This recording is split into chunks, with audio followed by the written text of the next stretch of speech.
So we're super brief, but I texted you within about 4 milliseconds of getting the very first. It's not even actual JWST photos, but like they're just the calibration photos that like actually look cool. And Nick, we're still like 6 weeks or something like that from real photos, but like I'm so sneaking excited. So, from your perspective, I mean, I sent you blurry picture from old satellite and more crisp picture from new satellite. But like, Is there any other like takeaways other than those very basic facts that are interesting at all? The one is much better than the old one. Yeah. Yep, so, that's all I got. So what you're looking at is, I think there's 18 of the different mirrors or something like that. But like there's an interesting like refraction. Like the main center star has all of the big little flashy things. Like if you're like me who has bad vision, that's what like all nighttime driving looks like. Yes. That is not like that could be done without. That's not the purpose of what this photo was for. But in the background is the thing that I think is most interesting, and like a lot of people have looked into. That even though this is still not the final like calibration photo or anything like that, like this is just one of them among many that it will continue to take to make everything perfect. It is still insanely more detailed than anything that we have. And Nick, I'm just so excited. Like it's like literally cool. I don't even I mean, so Nick, you have glasses, contacts? I can't remember. Now I'm doubting myself. Just glasses. Just glasses. Okay. What age did you get glasses? 19. 19. Okay, that's different than me. What actually? Well, gosh, sorry, a couple minutes. What prompted you to get glasses? Like, did you just I finally had never get eye had vision tested? issues. Yeah, I had never had vision issues, and then my first year of college, I was like sitting in the back of the thing, or in the back of classes, and I was like, oh. Can't really read the board, but other people can. That doesn't seem right. So, yeah. Based on all the things I've learned here at college, I'm going to use my new reasoning skills to know this that is I should get glasses. that higher education going to work here. I got deductive reasoning is what I got. Well, so for me, I got glasses in first grade, I believe, maybe second. I think it's first grade. And I remember after I got glasses for the first time, we were driving home, and I was like, oh, wow, you can see leaves on the trees. That's insane. And like it blew my mind, like how much detail people could see.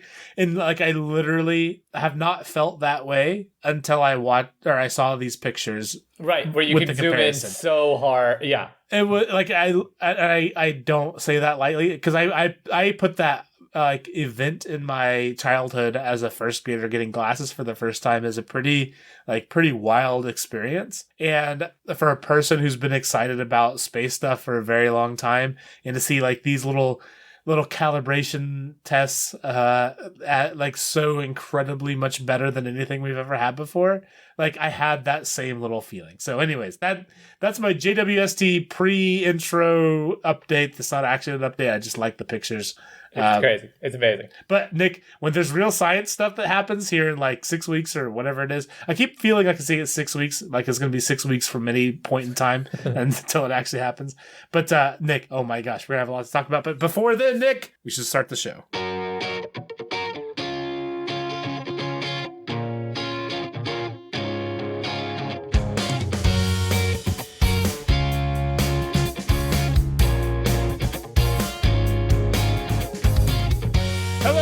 Welcome to the Year We Started a Podcast. It's a podcast born Phoenix-like from the ashes of last year's podcast.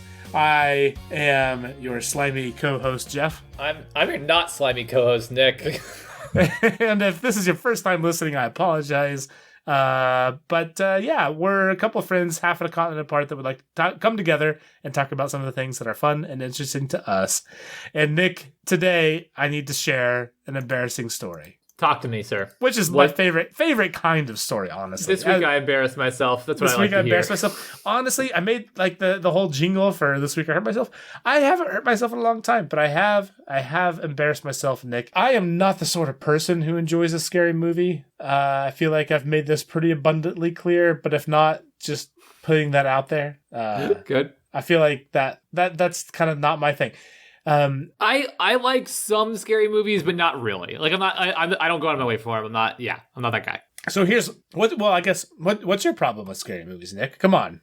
I feel like they usually feel like you usually are just completely sacrificing the plot for jump scares and cheap. It's like super cheap scares. That's my thing. Yeah. That's what I say when I want to be really cool. The actual truth of it is I'm super jumpy of a person, and so like jump scares are my kryptonite, and I don't like it. It makes me feel very, very silly. It's not that it's not that I hate being scared. It's like I don't like the feeling of jump scare. Like I don't like jumping. Like my blood pressure is bad enough. I don't need that in my life. And now I'm older. It's even more true. But anyways, so fast forward, playing some VR games. Have you ever heard of the franchise Resident Evil, Nick? I have. They're really known for like super chill video games. Like the series, definitely not scary at all. Yep. Yeah. Okay. Nothing of the sort. I'm being a bit facetious. So, they are they're really well renowned as far as video games go. But insofar as that, they also include lots of jump scare type things. But there was one of the Resident Evils that got remade for VR, and I decided that I wanted to give it a go. And so I've played a good amount now of Resident Evil 4, which is the game that got made for VR. And here's my takeaway. One, talk to me. A game that was made 15 years ago or something like that is still fantastic today. Yep. Like the fact that they were able to make that be a VR game with minimal effort and it is this good is crazy. Buck wild crazy. 2 is very scary, especially at first when you have no idea what you're doing and you don't know what it's like to die in VR. It's very scary. Yep. But here's my story. So one of the things that me and my wife like to do is like I play video games and she watches. With VR, that's a little challenging. However, with the Oculus, you can cast that to like a laptop or whatever. And so I've casted it to a laptop. Let Katie watch. This has been a thing we've been doing. And I maybe even talked about it here or there. It's been a thing we've been doing off and on. However, I kind of got to an intense part, like the most like challenging part to date. Okay.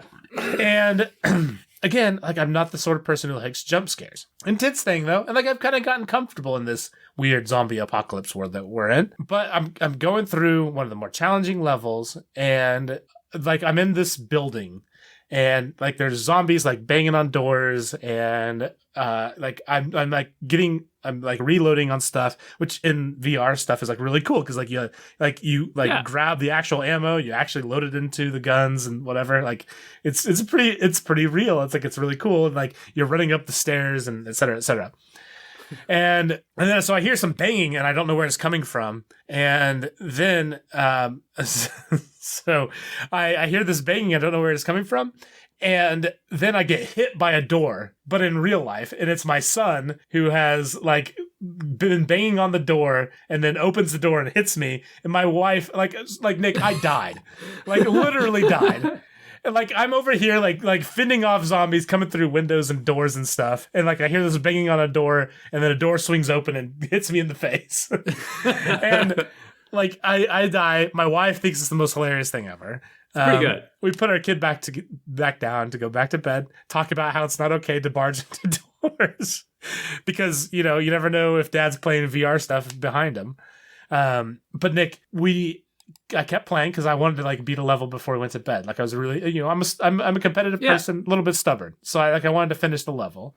But like 3 or 4 more times, my son came into the room, opened the door. Like Nick, every single time I died inside. Like I don't even know if I have enough pants to make it through the day. Like it was like there was like every single time I knew that I was going back into playing this game, knowing that there was a chance that my son would get back out of bed, it would come into our room, open the door, and I might be there. I don't even know, because like I map out this like little area in our bedroom where I can walk around. I may be close to the door, I may not, but like Nick, I swear every time you open that door, it would like hit me in the back of the head, it hit me in the side, it hit me in the face, it hit me on the other side. Every single time. I just got the absolute bejesus scared out of me every single time. That is fantastic. And that is honestly fantastic. I kid you not, like I did beat whatever it was that we were like playing against. I have not picked it back up yet because I feel like that needs a certain amount of home security before I can play again. Because like I got so scared, not from the actual game. I just like my heart rate jumps. Like I wish that I could have a heart rate monitor output for the times that just happened. Be like 60, 60, 60, 160, 160. Yeah. Well, like in all fairness, it was kind of scary before. So let's go like 90, 100, 90, 100, 90, 100, and 185. Right. And then 0 for like a moment, and then back to normal. You're like, oh my goodness. Because you just straight line. You just just flat line. Yeah, for sure. Flat line. Wow, I said straight line. It's okay. I'm here for you, Nick. That's why I appreciate that. We're good counterpoints to another. But no, anyways, it's been fun playing Resident Evil. Like I have enjoyed it. But I've never it's actually played Resident thing. Evil all the way through, but I've like had friends who've had it while I've been in the general vicinity, and I've actually played a demo of the Resident Evil VR thing a long time ago. Okay. So I completely feel you, and it's crazy that the series is held up, and like I think that's the kind of thing that I think VR is totally made for. Is like a kind of more immersive experience that like can let you. Like a horror game is totally the kind of thing that I think that VR can like kind of take to another level, you know? Yeah, like I could talk about VR stuff for forever. I do think even for a person who like on paper hates this sort of thing, I think it's such a fun, novel experience that I don't even care that it's not my jam. Like it is so cool to go through it. Like it doesn't even matter. I just don't recommend getting hit randomly in the real world by your children that are not going to bed well. So right. But no, that's my random weird VR funny. I love it. I love it. All right, Nick, what do you have here? Jeff. Okay, Jeff. This podcast is sometimes just what kind of media are Nick and Jeff consuming podcast, but I don't care. This one is really, really good, and we need to talk about it. Have you heard of Hadestown? I know Hades, the video game. That's good. We talked about probably episode 6. Other than that, no. I mean, I know a lot of the words you said. I said Hades in town. Do you know a lot of I know. I think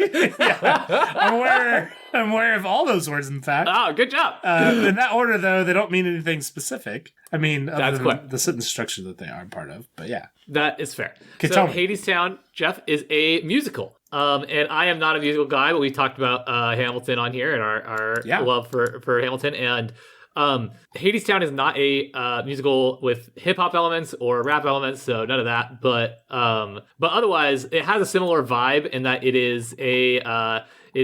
so Hadestown is a kind of modern-ish. I think it's meant to be a Depression era setting, but it is not like explicit about that. But it definitely has the vibe of a Depression era rendition of the Greek myth of Orpheus and Eurydice. Do you know anything about that myth or anything? I should. And Nick, if you gave me like a half hour to like think into my memories, I would. That's fair. No, off the dome. I mean, I know the names, obviously. Okay. But well, no, I won't. Nothing meaningful. I won't spoil anything about it, but basically, Orpheus and Eurydice is an ancient Greek myth that is a really popular Greek myth that's been depicted in retold a bunch of different ways. I will say, Nick, I'm pretty sure everything I know or can recently remember is from literally the game that I spoke about earlier, because it has a lot of the storyline of this exact thing. Are Orpheus and Eurydice in the video game Hades? Yeah, like I'm like 99% sure. Are they? I mean, I know, like, Hades and Persephone yes. Like, I'm pretty dang sure. Yes, Orpheus and Eurydice are, but they're not like critical player. They're not critical characters to the main narrative in the Hades video game. That's right. I just Googled them and I'm like, oh wait, yes. Oh no. You like Nick? Yeah. No. I consider these big characters now that I've Googled them and remember them. I mean, they're not like, you don't have to do anything, but like I definitely talked to, especially Eurydice or whatever a lot. Yep. Anyways, sorry.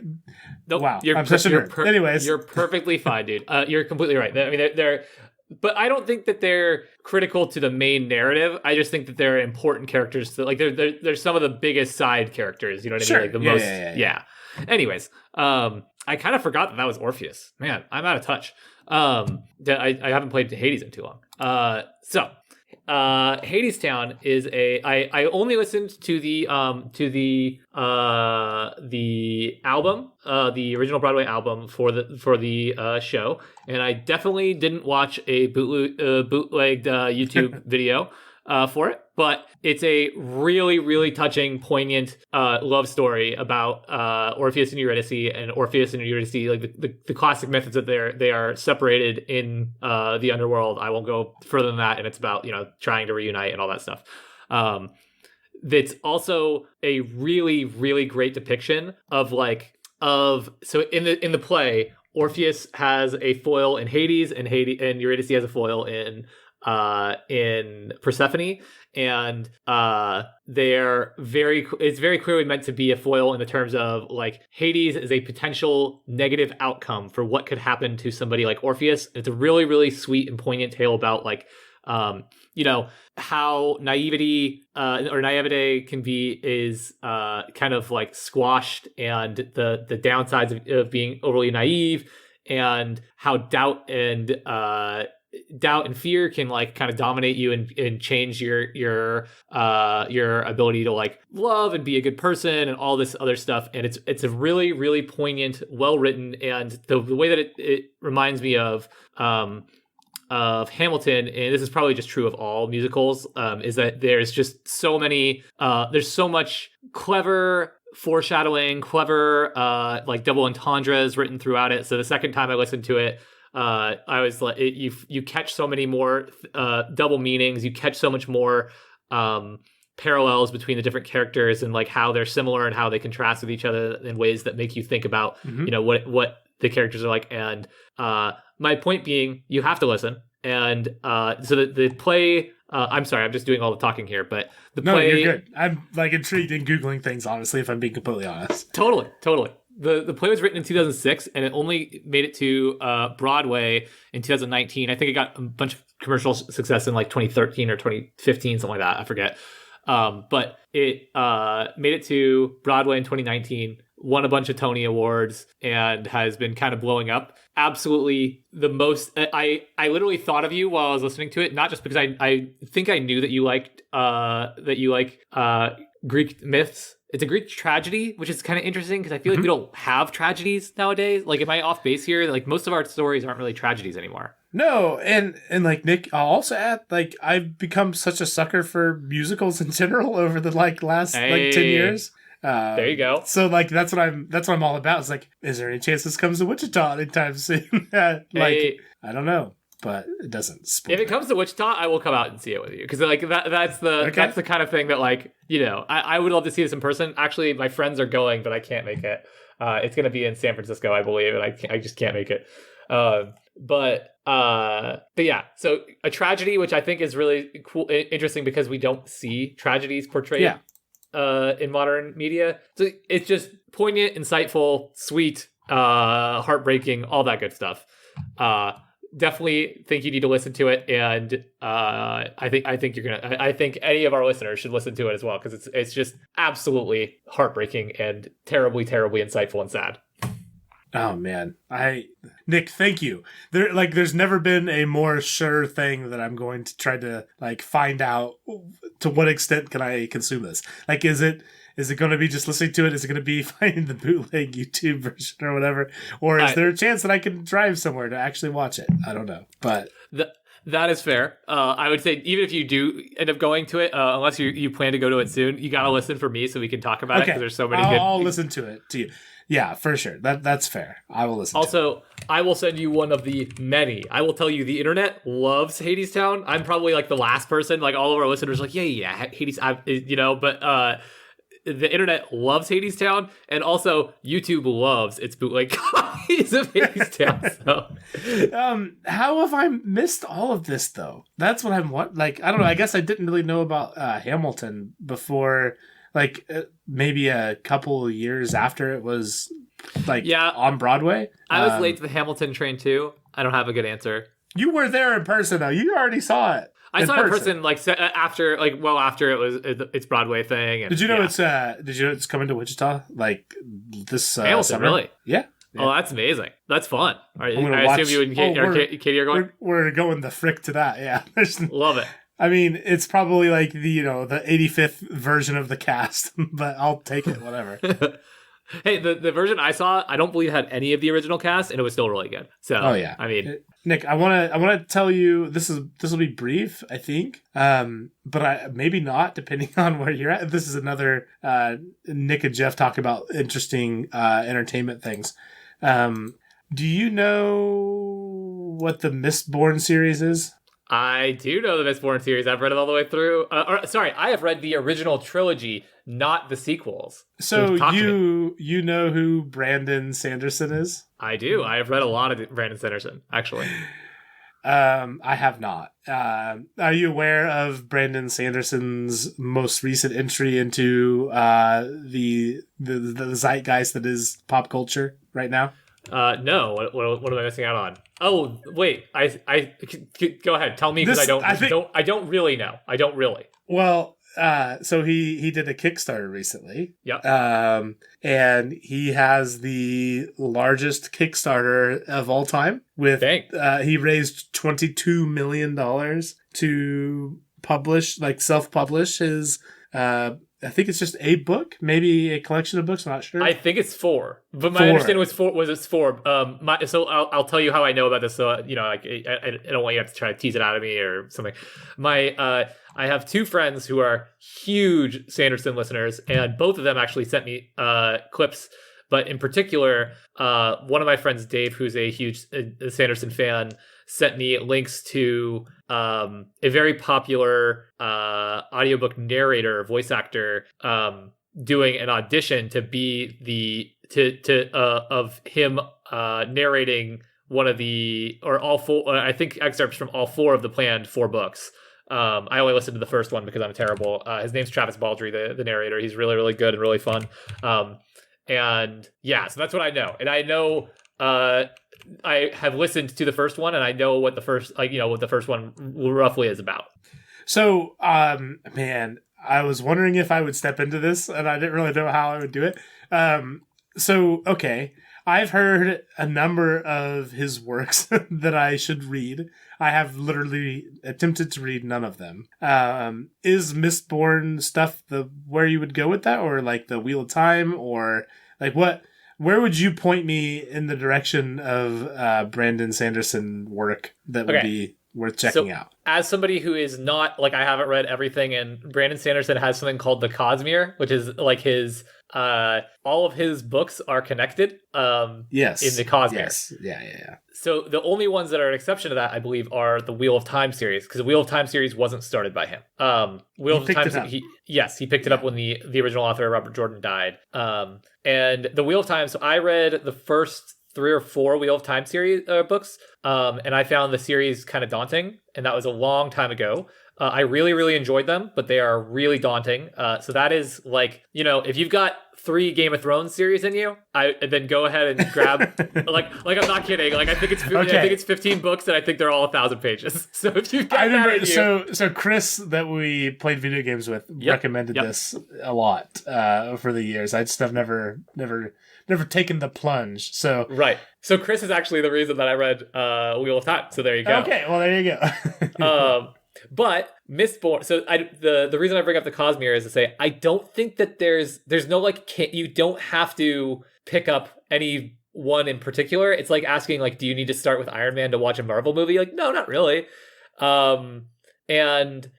mean, for that matter, you don't have to start with any of them, right? You can just literally pick up some, like most any of them. And Mistborn is very consumable. It is a trilogy that was meant to be a trilogy to start with, and I think they picked up on the world after. I think the fourth, and I think they might have done a second trilogy, and that one picks up a fair amount later.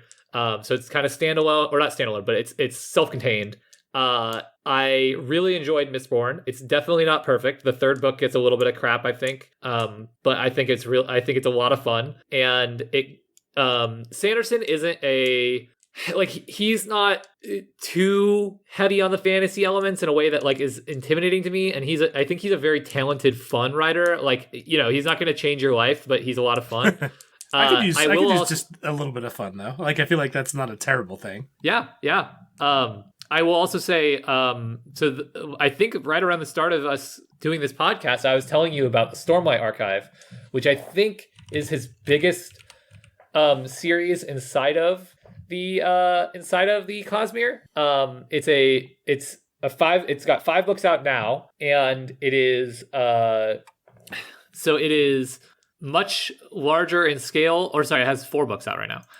It's much larger in scale and much longer in terms of word count, pages, whatever, than Mistborn. Mistborn books, I think, are like 300 pages, like little, or not little, but, normal size. Whereas I think that the Stormlight Archive is like 1,000-page stories. They're fantastic. They're super, super fun. They totally belong in that conversation with like Lord of the Rings in terms of just big, giant, epic fantasy series that is pretty dang good at staying cohesive and keeping you invested the whole way through.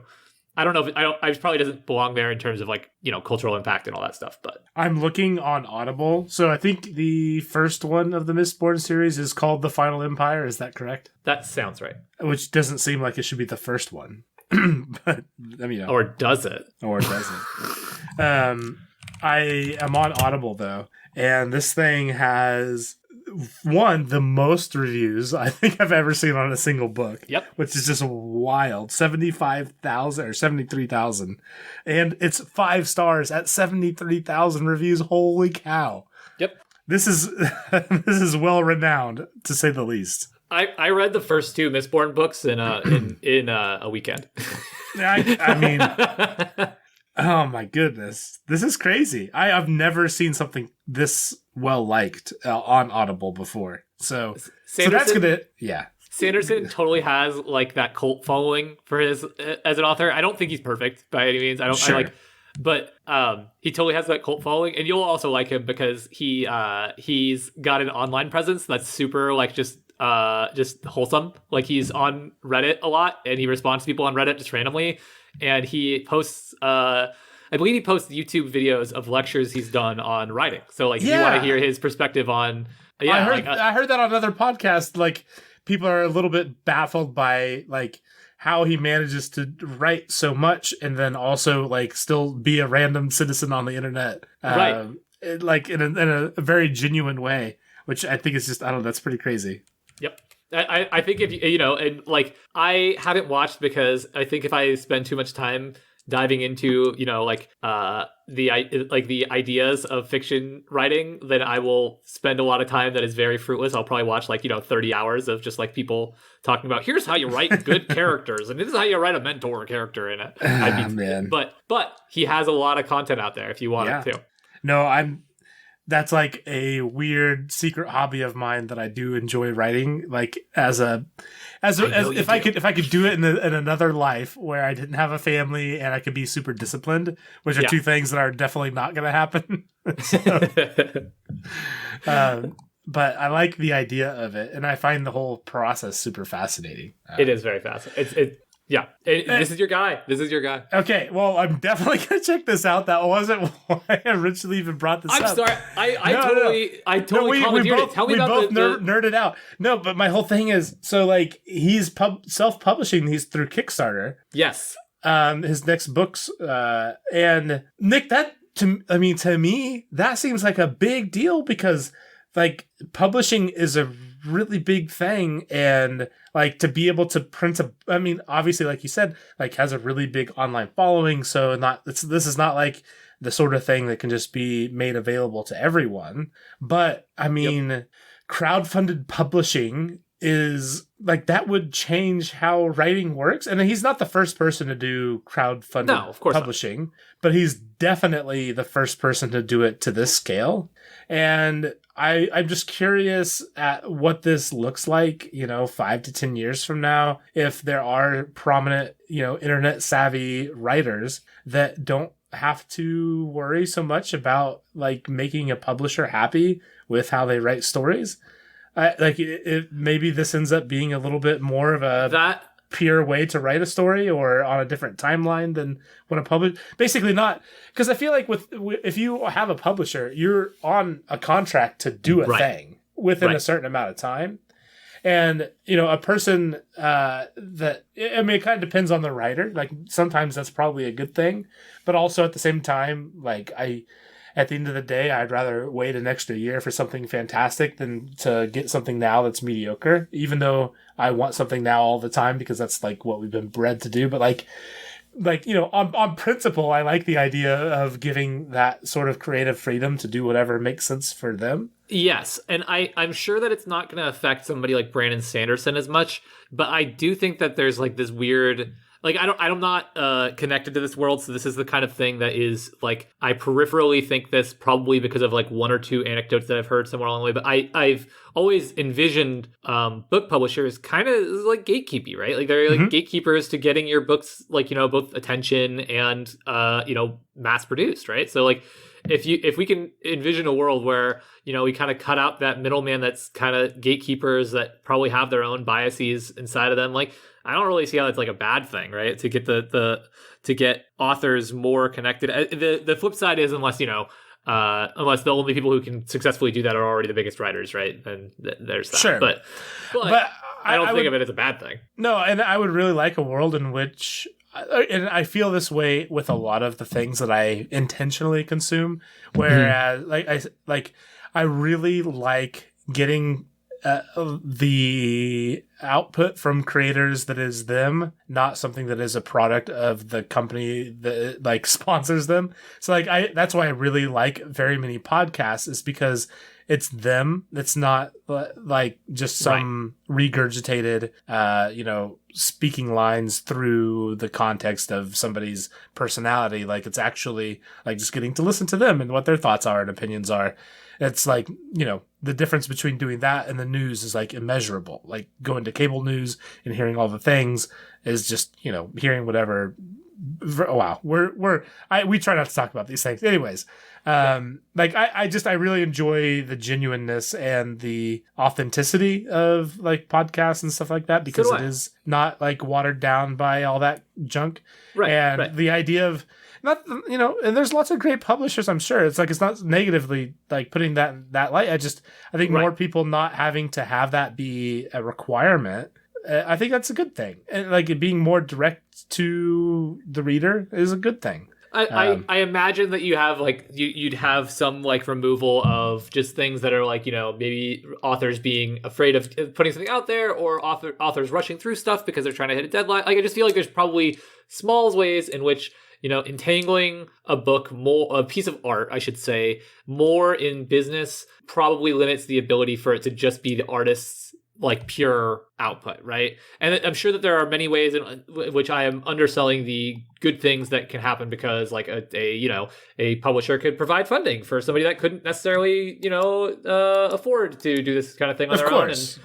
So I'm not trying to. I am out of touch with that conversation. I have no idea if there's like if there even is a bigger, broader conversation to be had about it. But to me, it doesn't seem like a bad. Like at first blush, it doesn't seem like a bad thing, right? Yeah, I guess let me take another pass at it, because I feel like probably I have I haven't really painted the reason why I think it's a good thing, and like in the way that I actually feel. I think the reason why I feel like it's actually like the real benefit that it brings is a publisher, their main goal is to sell as many copies as possible. And and I think that there's a more special thing, which is for an author to write a most meaningful book toward the people that care about it the most as much as possible.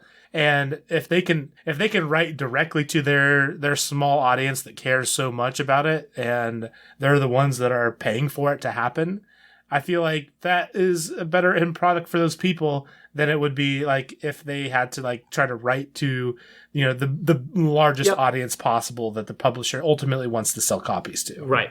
And it's nobody's to blame there. Everybody's in this, like, we're all doing this professionally to make money and all that. It's nothing malicious. It's just, I think for the people that like are the sort of folks that like really gravitate around a particular author and their type of work, I want them to be able, and I want the author to be able to just, they found the thing, and I want them to be able to write that thing without having to worry about how much it's going to sell. And if they knew ahead of time and that it's going to be published and they're going to make X amount of money, and they just need to write the best book to those people, I think that's a really cool thing. I do too. I think I completely agree. All right, Nick, take us home. What else we got here?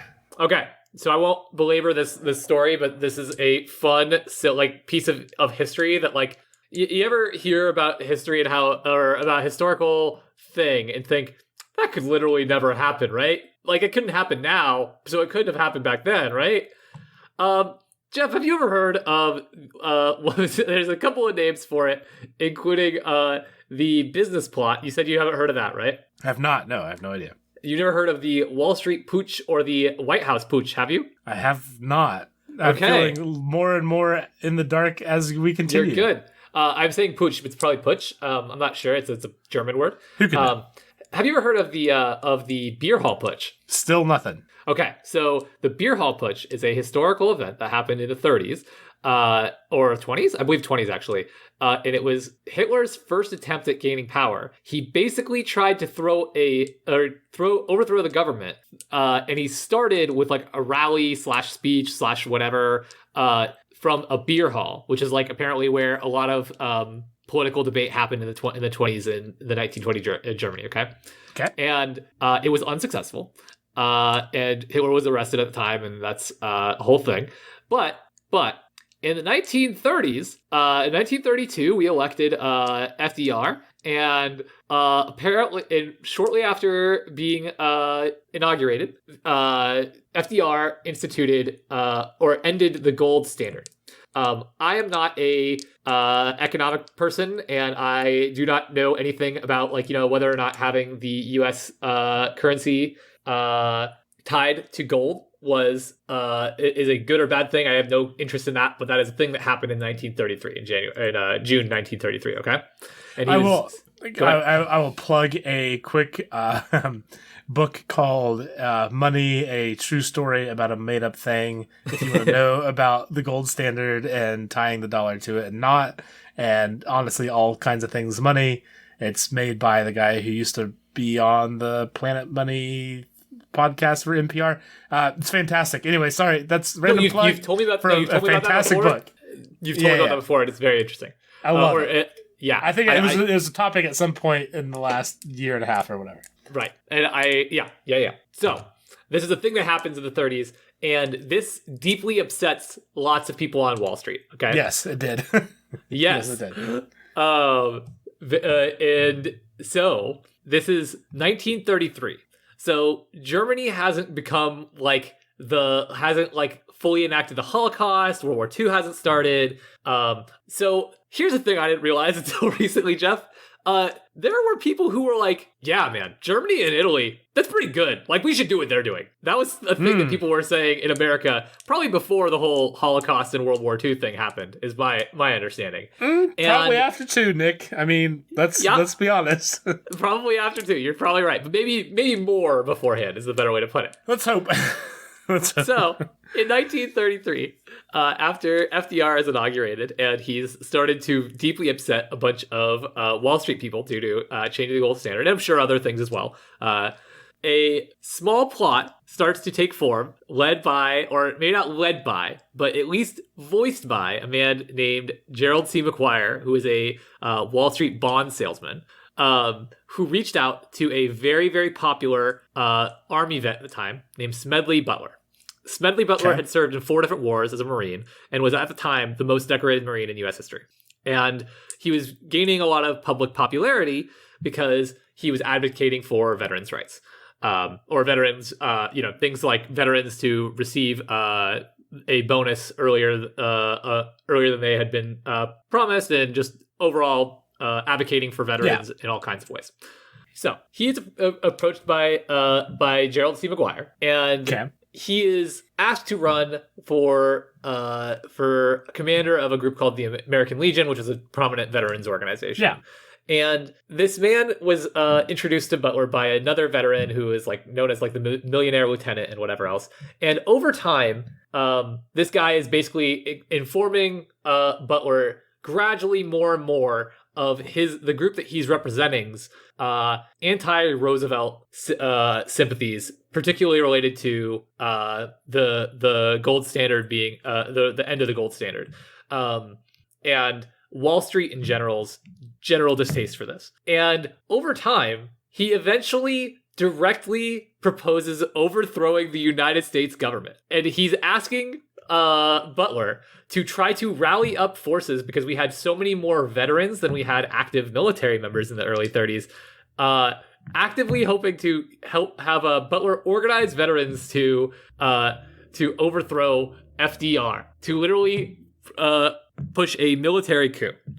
Now, Butler, being a good person, which is insane. I've literally never heard of any sort of like plot for a military coup in America ever. Like, that's insane. I mean, I know, like, but like a military coup, like military specifically. Yeah, like insane.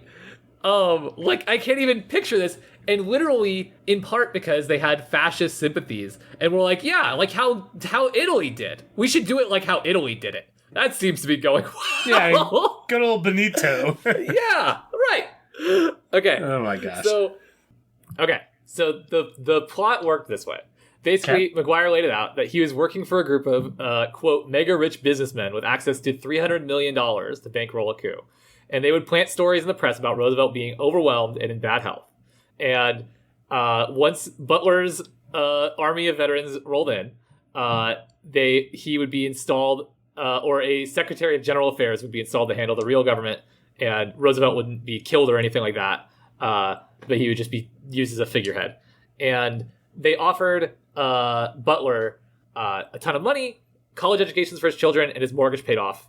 And Butler said no. He goes to J. Edgar Hoover, head of what would become the FBI, and congressional hearings are launched into these possible group. Wow. Okay. Right. A few weeks later, news of a conservative lobbying group called the American Liberty League broke. This is quoted from Washington Post here. Its members included J.P. Morgan Jr., Irene DuPont, and the CEOs of General Motors, Birdseye, and General Foods, among others. Together, they held nearly $40 billion in assets, about $778 billion today, that came out strongly against the adoption of the gold standard. And included on this group was Grayson MP Murphy, which was Gerald McGuire, the guy who reached out to Butler to try to kind of incompetently plan this coup, his boss. Oh man, the whole idea of like, hey, hold on, let me tell you enough details to get me in trouble. Also, you want to overthrow the government? Like, that's... Right. Oh, you don't? Okay, well, we'll just go our separate ways. I'm sure this will be fine. So that's cool. We'll catch up later or whatever. This is exactly my thought. So, like, the reason I say that it's incompetently is I guess that Butler and this guy met a couple of times, and it sort of started off gradually from, like, hey, we think you should run for the leader of this veterans group. You know, veterans are going to get screwed by not having the gold standard. And it just kind of escalated, and he was kind of being disagreeable with some of the things. Butler, the veteran, the former Marine, was kind of being disagreeable with some of the stuff, but they kept meeting anyways, and eventually got to the point where he, outright freaking asked him to organize a coup.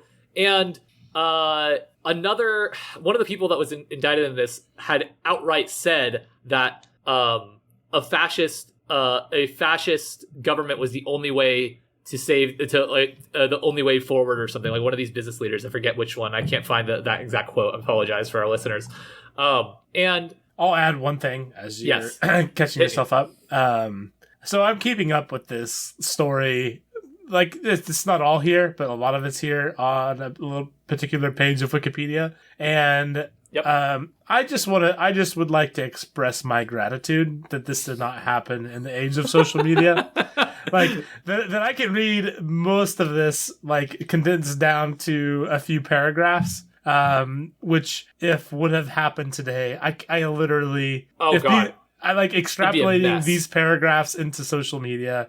I feel like the world would be insufferable, regardless of what like position you took on any of this. It would matter not. Like you would hate 50% of the people you would meet. Like, oh my gosh. Right. And I don't mean to imply that this was, some masterful plot of people. I mean, I imagine that this ultimately was, a small group of people that had, kind of drank the wrong Kool-Aid and had too much money and were too invested in keeping that money.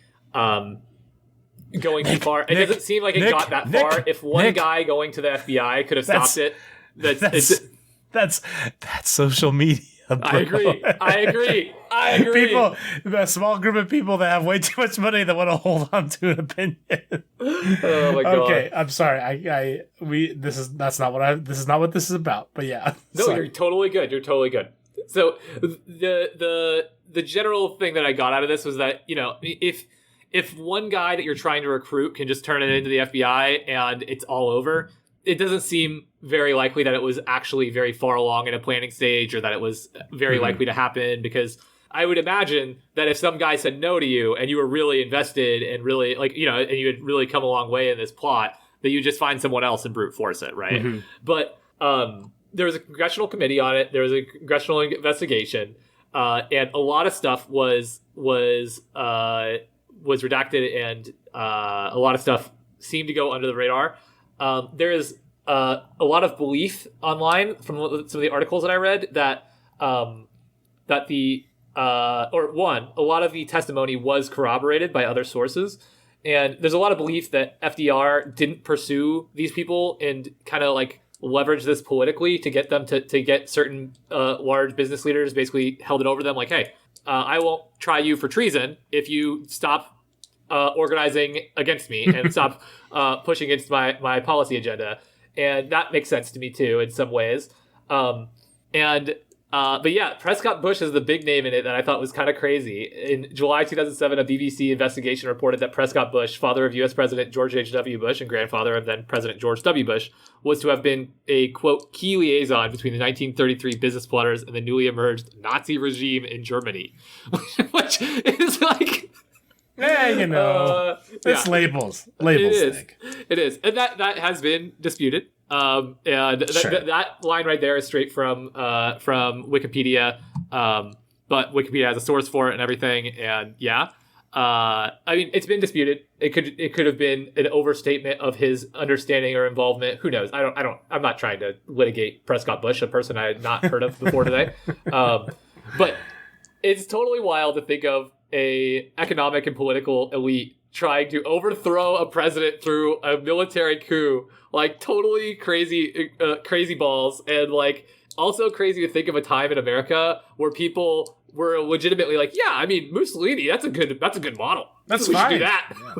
Which, not to get too real, so we won't. I guess a hard stop there. Yeah. Like, I'm reading through this, and like the massive amount of like backing away from the whole situation after it didn't work out. Yep. I'm like, oh yeah, it's just JK. Like, it was all just a big joke. It's all fine. We're definitely not trying to overthrow the government at all. Right. At all. Right. That was all jokes before. Yep.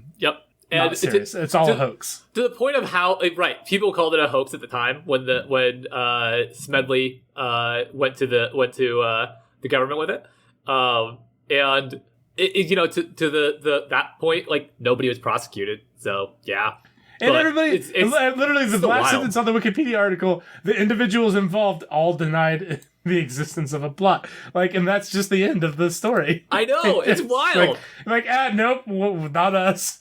That's what I thought was kind of crazy. It's like, just walk away. Which you would think here's a sentence that I would like to say that is like a true sentence, which is like you wouldn't be able to do that today because it'd all be found online and etc. But I genuinely don't think that's true at all. Like Nope. you can just erase whatever. Like that's not a true statement at all. Like it feels like it should be true. Like it feels like just because there's evidence of all the things that people have said and done as a reason that is a thing that people remember. Right. But Right. I'll tell you what, Nick. If people want to, let me read it. All deny the existence of a plot. They're more than happy to find a way to make that the case. So I always wonder, like, okay, well, would that, like, in today's world, would this just all be done not digitally? Like, would you only talk about this in person? I mean, like, I get that you would probably want to do that anyways, but yeah, that would be my thought. Is like, just no paper trail, right? Like, any paper trail is a permanent paper trail. But Nick, I literally don't even think it matters. Like, I don't either. It's the public opinion is so easily manipulated. It doesn't matter what reality is. Man, I love this line from the synopsis on Wikipedia. I read a lot of the sources in Wikipedia. I read a Washington Post article. I read a couple of other historical websites that I hadn't heard of before. Article on it, but I verified that they're not some cranks or anything. But the Wikipedia page had such a great line. While historians have questioned whether or not a coup was actually close to execution, most agree that some sort of, quote, wild scheme was contemplated and discussed. That's what I'm picturing is like a bunch of 1930s old suits with cigars that are just totally ruining their health. They're like getting together for a wild scheme. All right, let's go. Everybody load up. Let's go at one last wild scheme. Oh my goodness! All right. Speaking of wild schemes, if you want to, we have a Patreon podcast. You can check that out on the off weeks that we do not upload this one. You can check that out at patreon.com/TiWasApp. Last week we talked about the thing where my parents' house almost caught on fire, and then the NBA also exists. That was fun. We talk about the NBA a lot. It's mostly an NBA podcast, but not an NBA podcast in that like we are good NBA analysts, but more just like two fans that are like rambling about the NBA, which is good. Yeah, two fans in the sense of you know a lot about the NBA, and I like to know about the NBA, and then you just catch me up. Just that, like it's like that's pretty fun. If you came to. I don't even know. I wanted to think of a thing that I would be the expert at. It's basically I'm like an expert in the same way that like the guy who goes to the bar to watch a lot of Lakers games is an expert. Yeah, like, sure. Well, he knows a lot about it. He's been look. Okay, Jack knows a lot about it though. He knows lots of talking points. Anyways, patreon.com/TiWasApp. And you can find us at you can follow us at TiWasApp on Twitter, Facebook, Instagram, TikTok, YouTube, but not Snapchat. And you can find all of that at TiWasApp.com. Yeah, definitely not Snapchat. Anyways, Nick, thank you so much for potting with me. It's been a good time. I got lots of things to go check out, books to read, musicals to listen to, etc. Yeah. You're welcome. Oh, yes, we have. Wait, excuse me. No. You're done talking now. I You're went off welcome. script. I'm done. I'm sorry. Yes, your turn. Go ahead.